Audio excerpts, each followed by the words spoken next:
«15 година. Час новин. АТР. Ви дивитеся «Заман». 22 листопада, 1364-й день анексії Криму. В студії Софія Бляєва. 4 підлітка загинуло, один із надтяжкими травмами у лікарні. На Дніпропетровщині на величезній швидкості автівка злетіла із траси, кілька разів перекинулася та влетіла у дерево. В машині було 4 неповнолітніх, 2 16-річні дівчини та 2 хлопці 16 та 20 років загинули на місці. І ще один 17-річний парубок шпиталізований, нині він у важкому стані. Одну людину достали і відвезли на скору допомогу. 5 тіл було достато завдяки гідравлічному інструменту. Водій автомобіля Nissan Almera 97-го року народження попередньо не впорався з керуванням, виїхав за межі проїжджої частини, де саме сталося зіткнення з деревом. Призначені ряд експертиз – це трасологічна експертиза, судмедекспертиза і експертиза технічного стану транспортного засобу, саме для того, щоб встановити, що могло спричинити вказану аварію.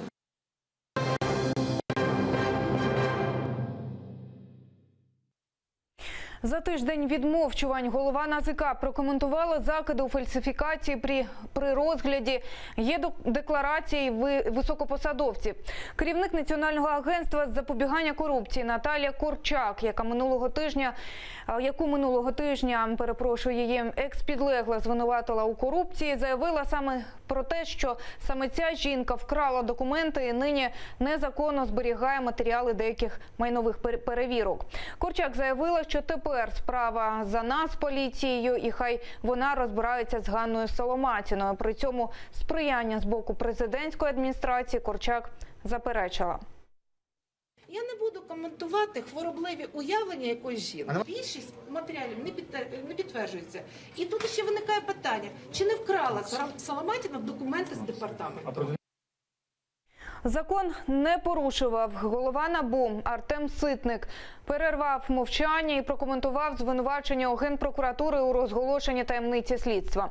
Він визнав, що вів розмову з журналістами off-records, але готовий повторити цю інформацію ще раз, оскільки вона не містить ніякої таємниці. Жодного разу при будь-якому форматі зустрічі з журналістами мною особисто ніяких порушень закону допущено не було. Тому всі ті слова, які я казав в відкритих інтерв'ю, які я казав при зустрічах з журналістами, які я казав в форматі off records, я готовий повторити on records, не боячись порушити будь-яку норму закону. ГПУ порушила кримінальне провадження на підставі опублікованого в мережі аудіозапису, де людина з голосом схожим на Ситника розповідає журналістам деталі справи колишнього військового прокурора Сил АТО Костянтина Кулика. Видворення громадян Грузії з території України в жовтні-листопаді було незаконним. Про це заявила уповноважена з прав людини України Валерія Лутковська. За її словами, громадян Грузії, зокрема і соратників Саакашвілі, не попередили завчасно про анулювання їхніх дозвільних документів на перебування в Україні, не дали можливості оскаржити рішення у суді. Лутковська каже, крім того, порушені 2 статті міжнародного права – право на особисту свободу та право на справедливе судове рішення. От я хотіла б, щоб все-таки держава, маючи право визначати законні підстави перебування іноземців, осіб без громадянства на своїй території, повернулась до законної процедури, як це має бути зроблено. Відповідно, в даному випадку процедура була порушена. І я думаю, що має відреагувати ті органи, які здійснюють контроль за діяльністю правоохоронних органів, а це Генеральна прокуратура.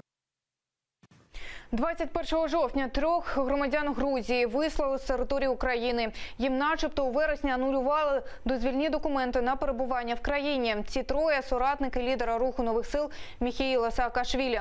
Напередодні вони повідомили, що позиватимуться до Європейського суду з прав людини через видворення. Крім того, 17 листопада 2017-го ще 8 громадян Грузії було депортовано з України.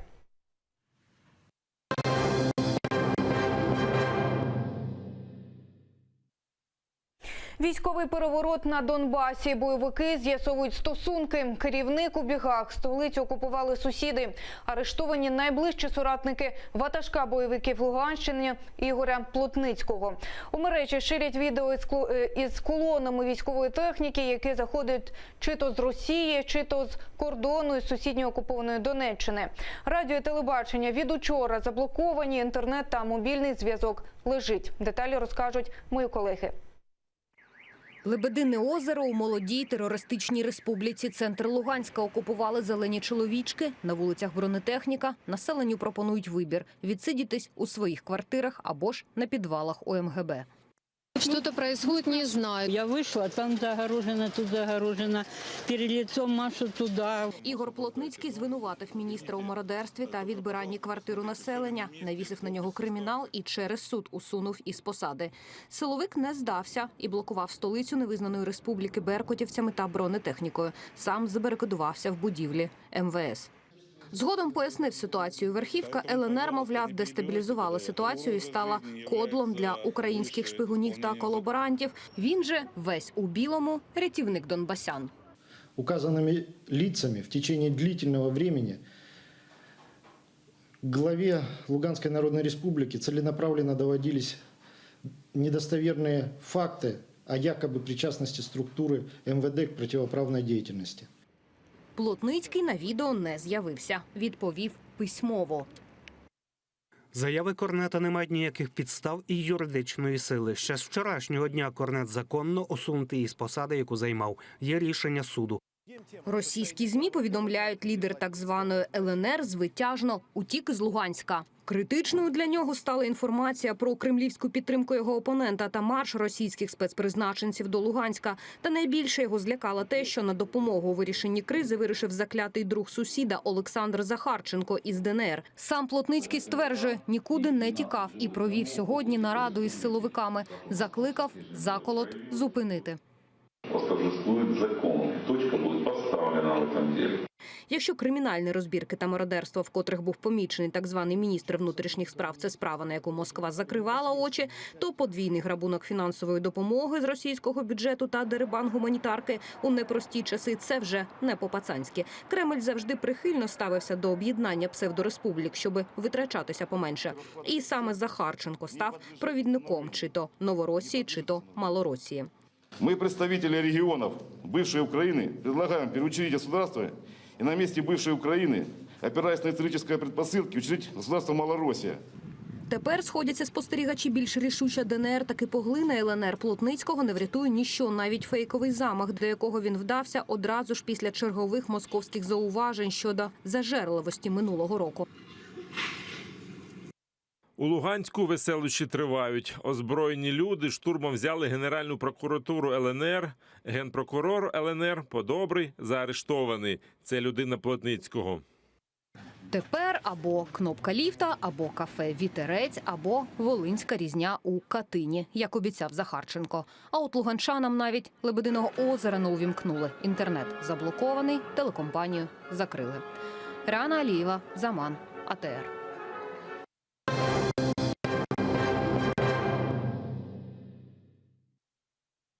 У Київському музеї грошей Нацбанку презентували пам'ятну монету до 100-ї річниці першого Курултаю кримсько-татарського народу.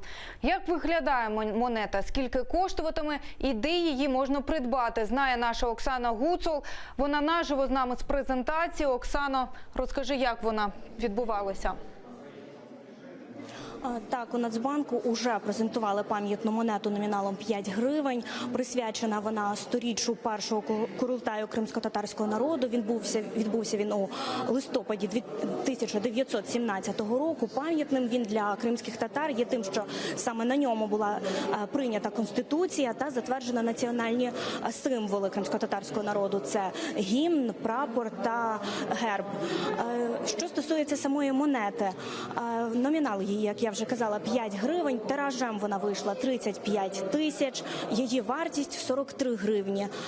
Що стосується самого дизайну, на аверсі монети зображені традиційні речі, це вже номінал, рік випуску, емблема Нацбанку. Що стосується самих таких дизайнерських тонкощів щодо цієї монети, це зображення карти Кримського півострову, на якому карта сама синього кольору, на ній жовтим кольором нанесені рядки кримсько-татарського гімну, під рядками зображена тамга. На реверсі монети зображені делегати першого Курултаю на фоні мечеті. Саму монету можна придбати, вже ведеться її продаж на сайті Національного банку України, а також в банках-делегатах. Це, зокрема, Ощадбанк України. Також на тому ж сайті Нацбанку можна знайти офіційний список місць, де можна буде придбати монету. Студія. Дякуємо. Це була наша Оксана Гуцул. І вже згодом ми розповімо більше про презентацію монети, присвяченої 100-ї річниці Курултаю кримськотатарського народу. Наразі це всі новини. Дивіться наступний випуск «Заману» о 16-й та дізнавайтеся більше. Будьте з АТR.